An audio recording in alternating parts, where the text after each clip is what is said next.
Hello, in this video I'm going to be creating what I call a procedural wavetable synthesizer. In this patch, the jit.bfg object is generating smooth pseudorandom noise. This is then interpreted as a waveform that is constantly changing and evolving, and through a gen algorithm, this waveform is being played at different frequencies. This does not only create pseudo-random procedural waveforms with unpredictable partials and timbral changes over time, but it also gives us a bunch of different parameters which we can control to change how this timbre evolves over time, such as offset and scale and the basis function itself. So let's see how this is done. Alright, so there are two pieces to my puzzle here. First of all, I need to be able to generate some kind of pseudo-random smooth noise, and then I need to be able to interpret this as a waveform and read it back as a waveform and play it back as a waveform, ideally without too many cracks and pops. So I'm going to start by creating jit.bfg. This object is part of the first part of our solution where we actually generate the noise before interpreting it. And jit.bfg, of course, BFG stands for basis function graph. It is going to give us the smooth pseudorandom noise that we so desire. We just need to give it a few arguments. We need to treat this like a jitter matrix, so I need to tell it how many planes it should have. And it needs a single plane because each cell is going to have a single piece of data, a single value associated with it. The data type is going to be float 32 because the values I want need to go between -1 and +1, just like, let's say, a good old regular sine wave would. And then I need to give it its dimensions, and I want to make this 512 samples long, or 512 cells long, but I'm going to give it a secondary dimension of 2 for reasons we are about to see. I now have to give it an attribute. This is very important when dealing with jit.bfg. I need to give it a basis attribute because it needs to know which basis function it should be using. Later on, we are going to explore other basis functions this object has to offer, but to begin with, let's go with the good old noise.simplex. Nothing beats that. We can, of course, visualize what comes out with jit.p window, and all we need to do to trigger an output is to send a bang, create a button, connect it to jit.bfg, and bang, here we go. So this is what our noise looks like. And of course here, the white is a value higher than 0 and black is a value of 0 or lower than 0, and anything in between is, as always, anything in between. So what do I want to do here? Why did I give it this second dimension even though I needed only one to interpret it as a waveform? Well, I want to give this an offset on its second axis, on its second dimension, to create the impression of an ever-evolving noise. Let me show you what I mean. If I create a message that starts with offset and then 0, so no offset on the x-axis, but then $1, so an offset on the y-axis that will be determined by whatever goes into the first inlet of this message box, and then comma, bang. So after sending this message, after evaluating this message, send an additional bang to trigger output. If I do this, right, and I send a bunch of floating numbers into my jit.bfg, well, look what happens as I scroll through these numbers. These values are evolving, these visuals are evolving. They're not really scrolling per se, but they're just changing over time. So this will be our method of scrubbing through or going between different possibilities of our procedural waveforms. But of course, as I've said, this would not have worked if I did not have this 2 here. But I don't need it in my final output. I do not need 2 wave shapes, I just need 1. So I can just collapse this into a single image or a single row or a single waveform by just creating a jit.matrix with the same specifications, only it has a dimension of 1. It's a one-dimensional matrix. It is 512 cells long. If I just put this into here and bang this or change the offset, well, look at what happens. jit.bfg generates the jitter matrix, but jit matrix 1, float 32, 512 does not expect a second dimension, so it kind of slices that off and adapts it to its own specifications.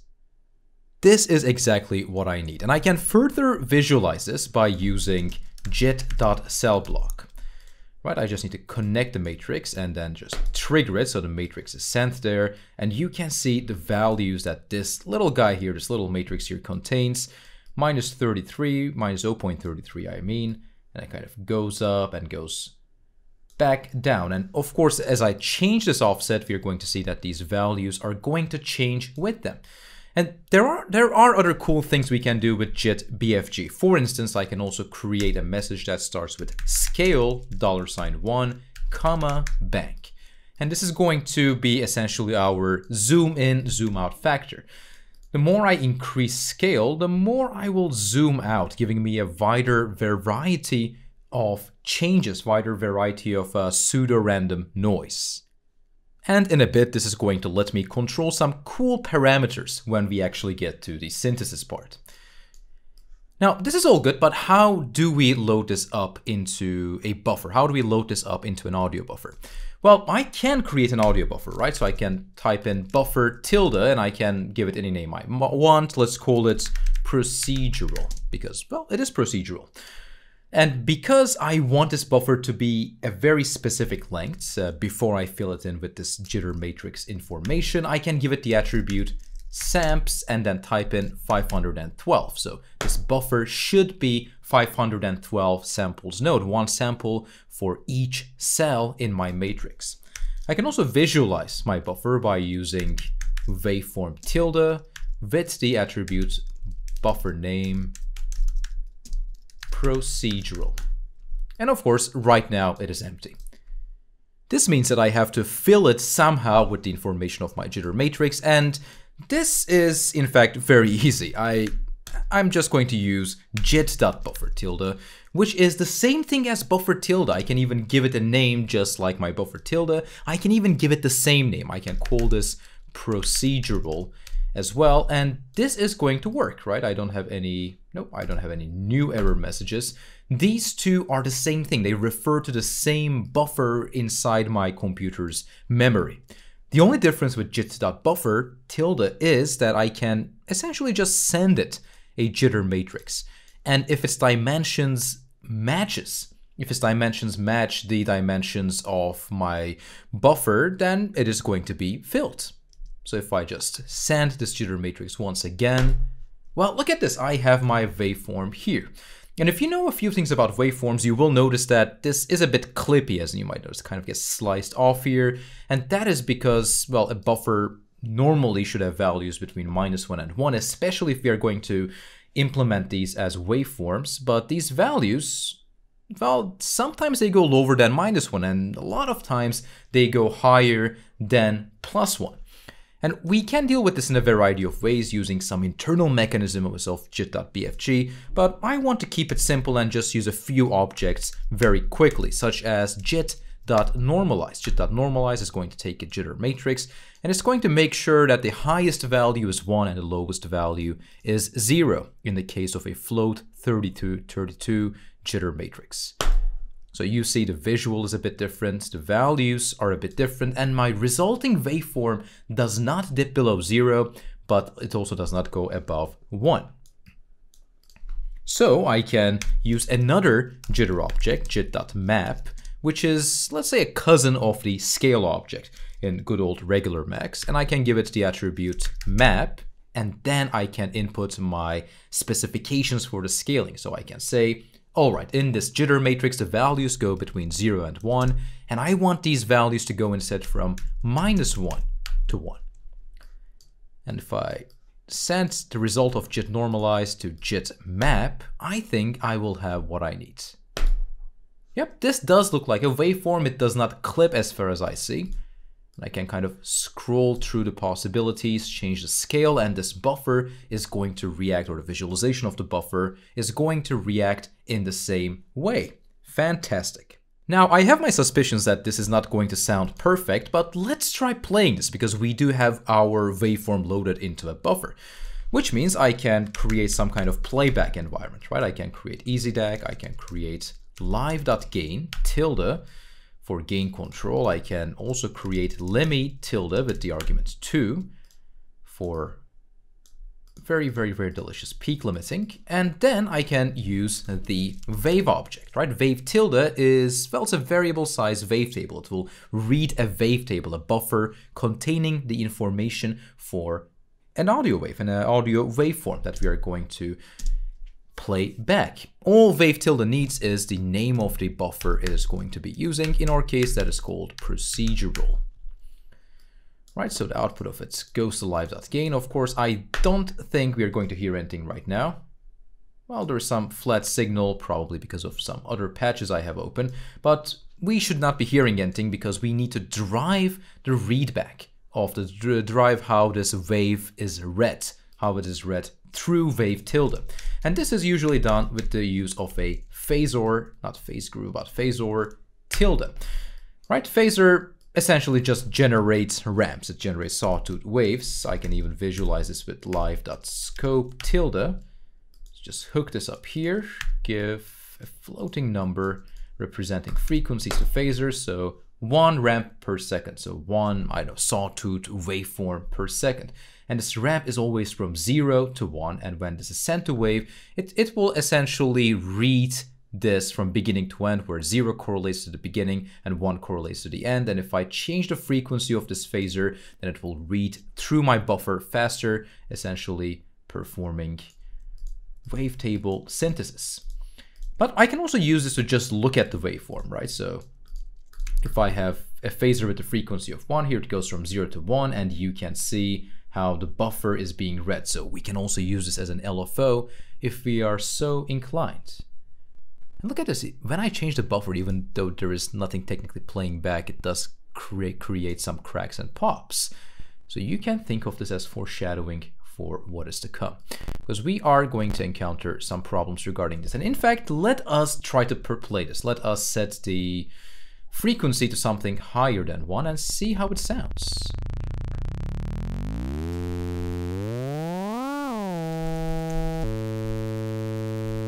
Honestly, it doesn't sound too bad. It does sound a bit too sawtoothy. But changing these variables that control jit.bfg does sculpt the sound a bit. It does change the sound a bit. But again, it does seem to sound really, really clippy, cracky, and poppy, and that is probably the reason for that for the sawtoothy sound we are getting.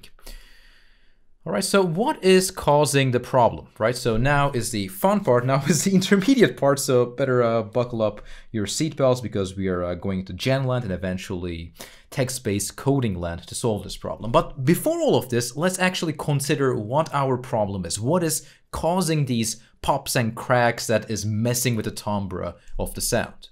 There are in fact 2 problems in play here. So first of all, the waveform does not repeat perfectly.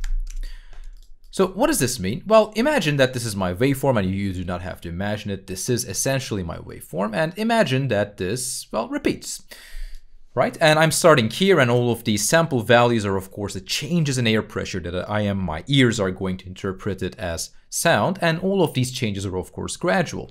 And you might know that this is the reason for those pops and cracks. If there is a sudden change, if there is a non-gradual change in this amplitude, if there is a sudden change in the waveform, well, then I'm going to hear some kind of pop. I'm going to hear some kind of crack. And look at what happens. The whole waveform is very smooth, no problems, dipping into the minuses, going back up, dipping back into the minuses. But right here, and this is maybe a bit too perfect, so maybe I can mess with this a tiny bit more to show you what I mean. The end of a waveform does not always match the beginning of the waveform perfectly. So there are some cases where, let's say I am at the end of the waveform and then I'm going to go back to the beginning to read it again, and it kind of snaps back. There is no gradual change between the end and the beginning, and the sudden snapback is essentially causing us, as you can see from all the way bottom here, it jumps back up. This is causing the pops and cracks. And this is only one problem, because we in fact have 2 problems. And the second problem is the fact that the waveform can change in the middle. As in, I can tweak these settings, and it can be that my wave tilde object is kind of in the middle of reading this buffer and I'm being a very inconsiderate person, I'm changing this buffer while that is happening. So let's say it is at this sample and then I've changed the waveform and tries to read and play the next sample, but there is a big difference. It's not so smooth anymore, the changes between these sample values, because my buffer has changed, and this also causes a crack and a pop and a whole bunch of other probably unwanted sounds. Now, fixing these problems is not as easy as you think. It is relatively easy, but we do have to use two intermediate tools, one of which being jit.gen and the other being good old gen tilde. We are going to use jit.gen for the first problem, the fact that the waveform does not repeat perfectly. We are going to add an envelope into our waveform using jit.gen, if you can believe that. And the second problem, the waveform changing in the middle, will be fixed with the use of gen tilde, which is the harder part, so I'm going to start with jit.gen. Alright, so how does jit.gen work? I am optimistically assuming that you know a bit about how jit.gen works. I have a bunch of videos where I use jit.gen in a more layman sort of way, but to put it very simply, jit.gen is going to receive a jitter matrix. It will work as a subpatch with its own rules where I can apply some kind of process, some algorithm to be applied to each cell of my jitter matrix, and the result is also going to be a jitter matrix. So I'm going to take the result of my jit.map, so what will be interpreted as my waveform, and I'm going to run it through jit.gen before sending it to jit.buffer tilde and all of these visualization forms. Now, opening my jit.gen subpatch, I can delete all this fat. I just need my in one and out one. And this is essentially the, let's put it nice like this. This is essentially the cell I am working with, right? And normally, yeah, I can just send the cell that I receive out, so it's literally the same thing, there is nothing changing. But as I've said, I want to apply an envelope, as in I want to always start at 0. I want to kind of rise to where I am supposed to be in the waveform, and at the end I kind of want to go back to the value of 0, so when it loops back, it's always going from 0 back to 0. And we do have a few ways of dealing with this. I'm just going to implement the formula or the algorithm or the function, whatever, for a cosine envelope. So I need a few things. I need the signed normalized coordinates of the cell I'm working with. So the very first cell would have a value of -1 and the very last one would have a value of 1. And I will need to multiply this with half pi. And because I'm in jit.gen, I can just type in multiply half pi and jit.gen will know what I'm talking about. And lastly, I need to get the cosine of whatever result I get from this. Now this value, when applied to the current cell I'm working with that specific signed normalized coordinate, is going to apply an envelope to it. So all I have to do is to multiply my input cell value with the result of this little calculation here. Right, and after I do this, if I reset everything, look at what happens. It is kind of tinier. The waveform is tinier, but it always starts from nothing, does expand, and then does close off in a similar way. And this will always be the case no matter how I change my waveform. So I can just line these waveforms up as much as I want, in any way that I want, and they're always going to match up perfectly. They're always going to loop perfectly. You can also see here with the visualization of live.scope how there are no sudden snaps as we are repeating the waveform using wave tilde. And this will keep happening as I change the offset and the scale of the noise. This is not going to create any problem when we are repeating the waveform. And let's see if this is actually the case. Let's try to listen to this again.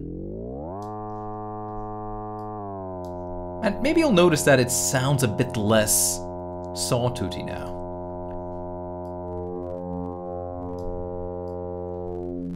So we can create some really cool effects, but even though we have solved the very first problem where, the waveform now does repeat perfectly, the second problem stands. The waveform can and does change in the middle, right? So again, if I'm listening to my waveform and I'm kind of changing the offset and creating all of these cool changes in timbre, I'm also introducing a lot of cracks and pops into the sound, and I'm not a very good glitch artist, so I don't want to do that.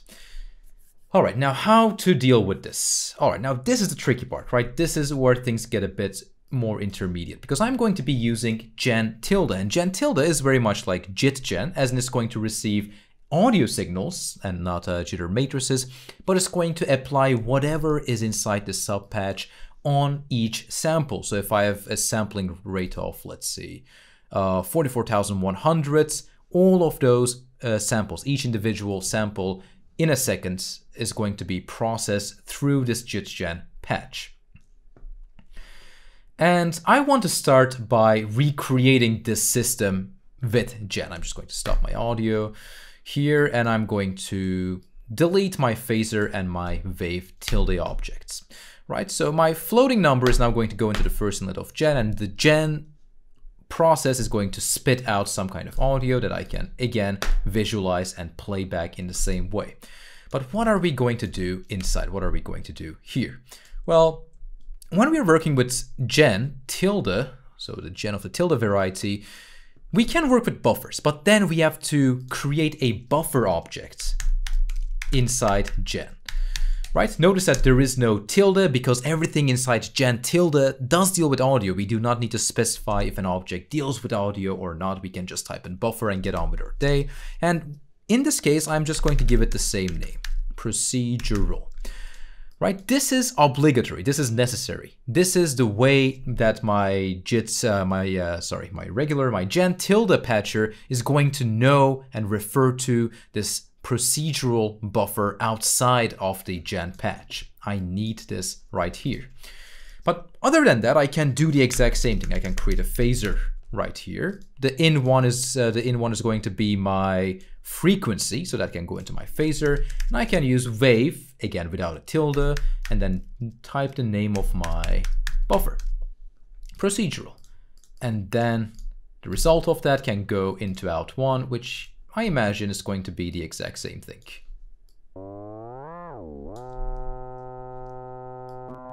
Yep, we have just recreated the exact same thing in gen, which is sometimes cool and which is sometimes a very good workout, but in this case it does not accomplish much. But it does let us into this new window, this new way of working with audio and samples, where we can do really cool and sometimes complicated things, and that is in fact what we are going to do right now.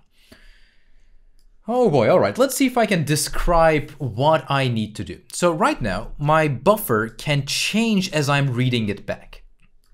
Right, and in this case, in my gen patch, I actually want to have two buffers. I want to have one, the buffer containing the latest procedural waveform.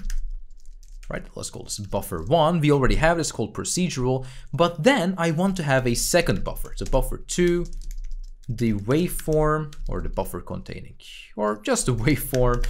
These are semantics anyway. The waveform containing the the buffer containing the waveform. My God, I'm thinking so much about waveforms I've forgotten how to type and speak. The buffer containing the waveform the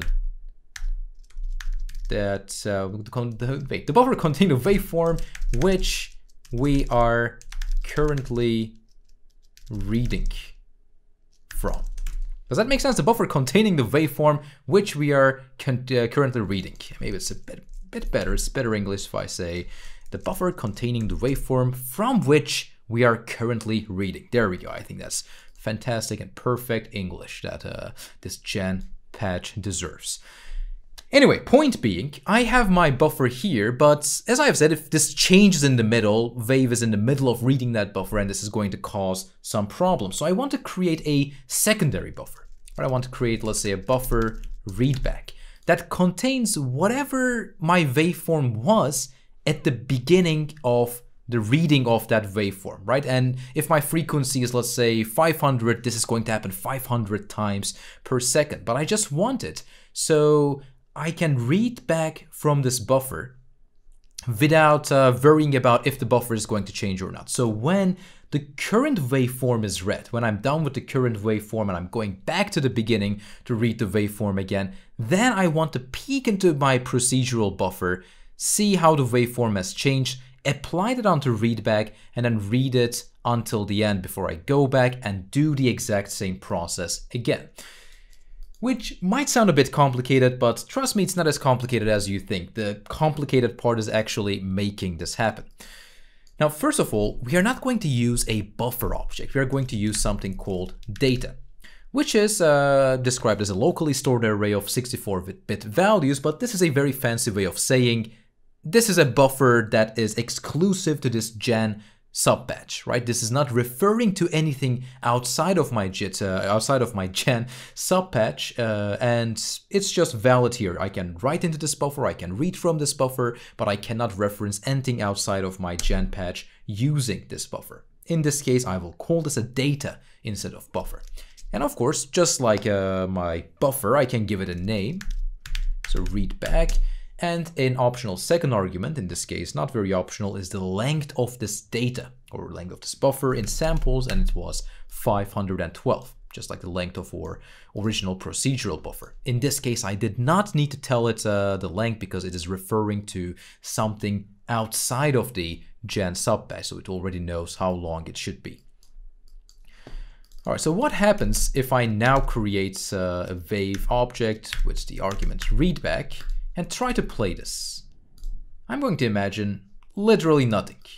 Just like a buffer, when I create this data, it is currently empty. So I need to fill it with some kind of information, right? And this is the tricky part. Now, it is not Halloween as I'm recording this little video, but it is going to get scary because I'm going to use the codebox inside Gen, which is, let's call it a text-based sub-language inside the world of Gen, where we can essentially define anything we are defining in the visual programming language in text form, right? This is not an advantage, or it's also not a disadvantage. I can write anything I'm doing here in codebox, and it is going to be the exact same thing. There is going to be no benefit to this, but there are certain things I can do in codebox that are only possible inside codebox, or it's very, very, very difficult to do outside of codebox.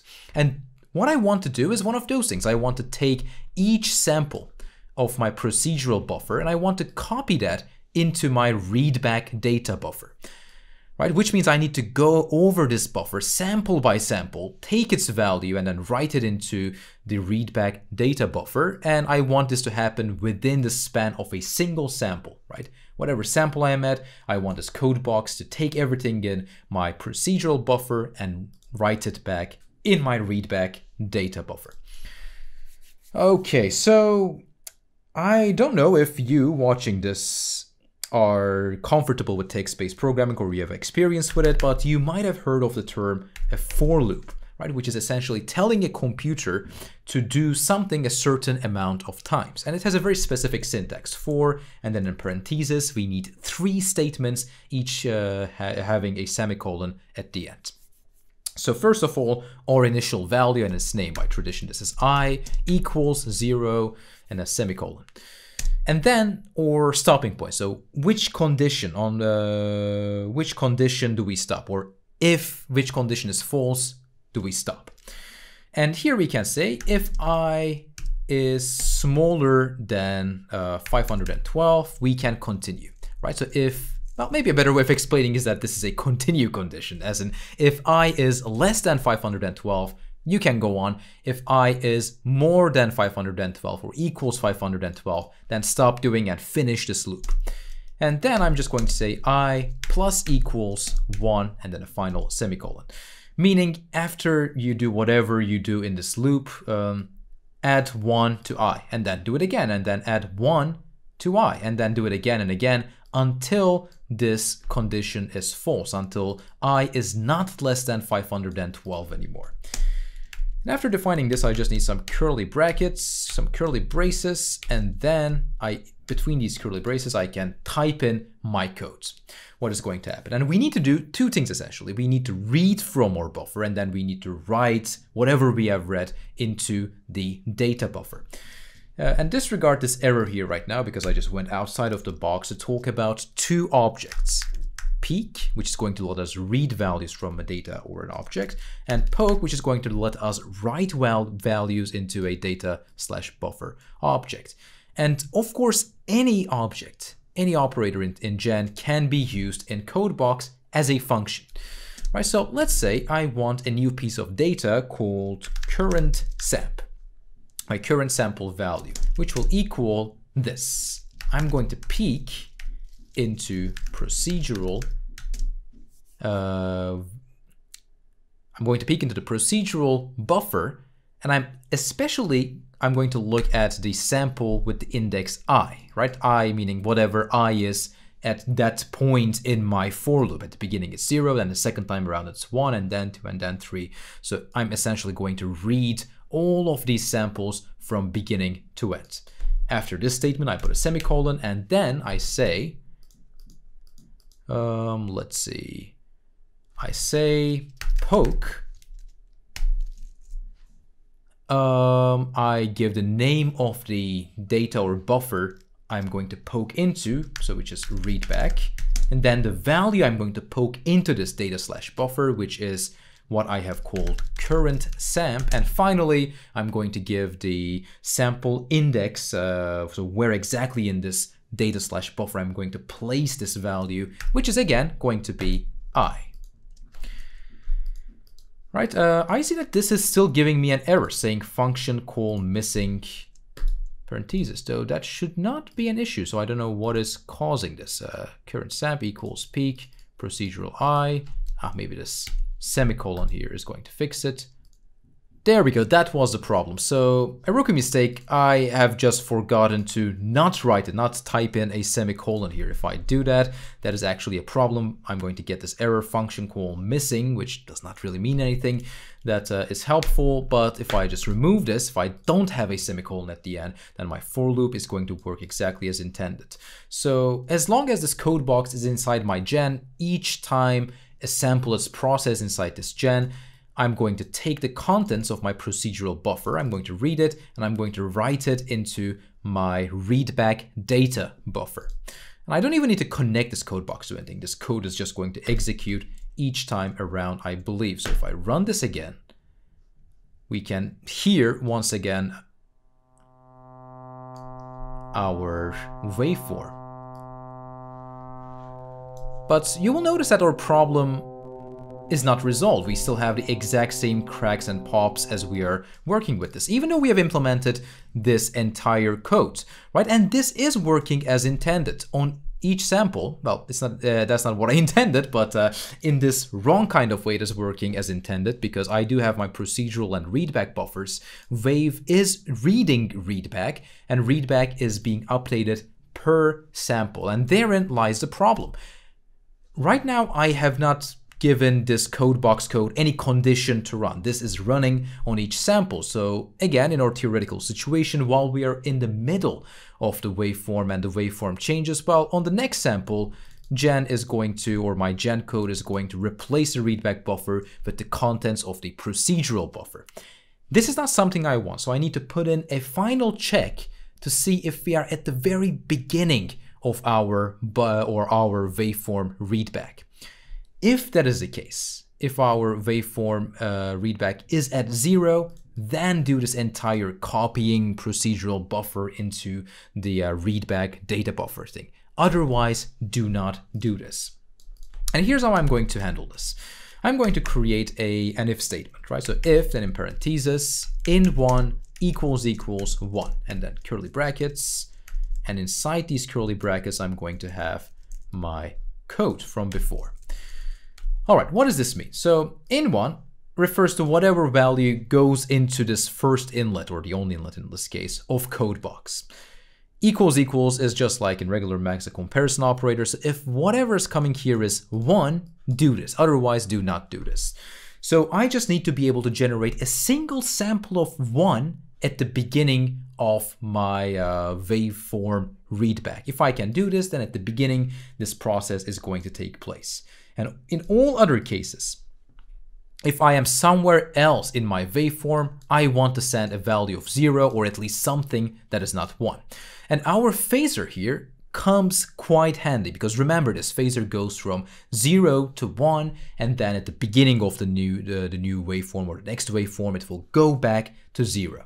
And we can use this. I'm going to use the delta operator, which is going to give us discrete derivative of the input, aka the difference between the current sample and the previous sample.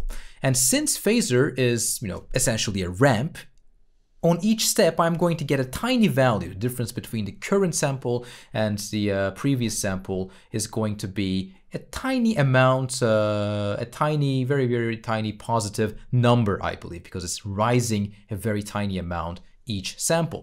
This is only different at the very end / very beginning. When I reach the end of my phasor ramp and I go back to 0, well, my previous sample was 1 and my current sample is 0.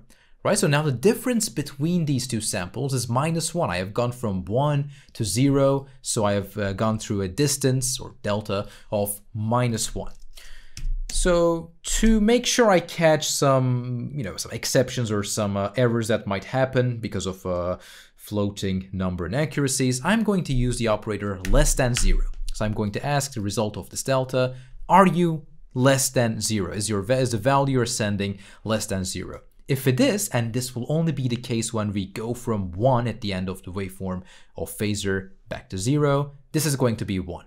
In all other cases, this is going to be 0, meaning that now this will only send 1 at the beginning of the waveform that we are reading. So at the beginning of the waveform, it is going to copy whatever is in procedural into our readback data buffer. And then we are going to continue reading the new updated readback the waveform. And let's see if this actually sounds as intended. All right, no clicks and pops, but if we change these values, no clicks, no pops, no nothing. It's pure variation in timbre, in harmonics. And I can change this as fast as I want. It does create a nice wah-wah effect as I'm changing it, or I can change it very slowly. Maybe too slow here, there we go. And this is going to give me different variations, different procedurally generated waveforms. And I can change the scale in the same way.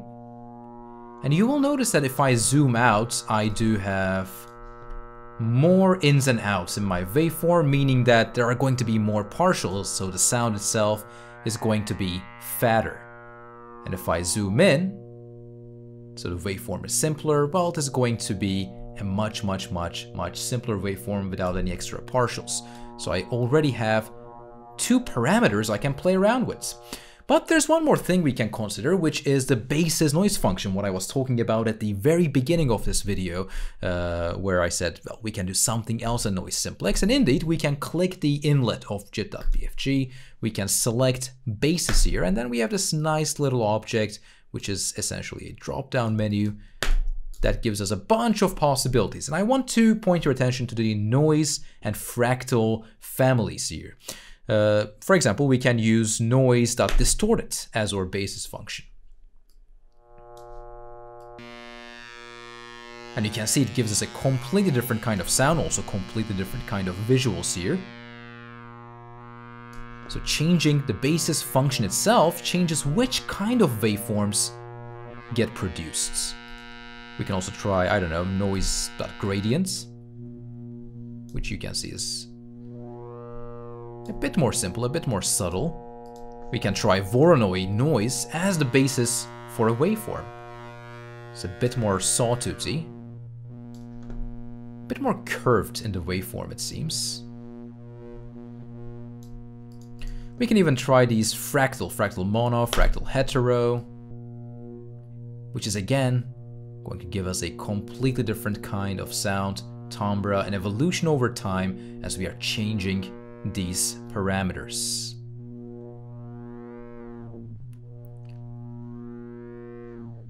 So there we go, here's our little procedural wavetable synthesizer. And it was relatively easy to make, except these little gen parts right here, and this has endless possibilities. We receive a really nice noise, pseudo-random noise image, we receive a waveform, and we are playing back this waveform with a bunch of parameters we can tweak, such as the offset and the scale and the basis of the noise function itself, as well as manipulations of that matrix. So I hope you have enjoyed this tutorial. I hope you take this and you create something really cool, really fun, and really interesting. Thank you for watching.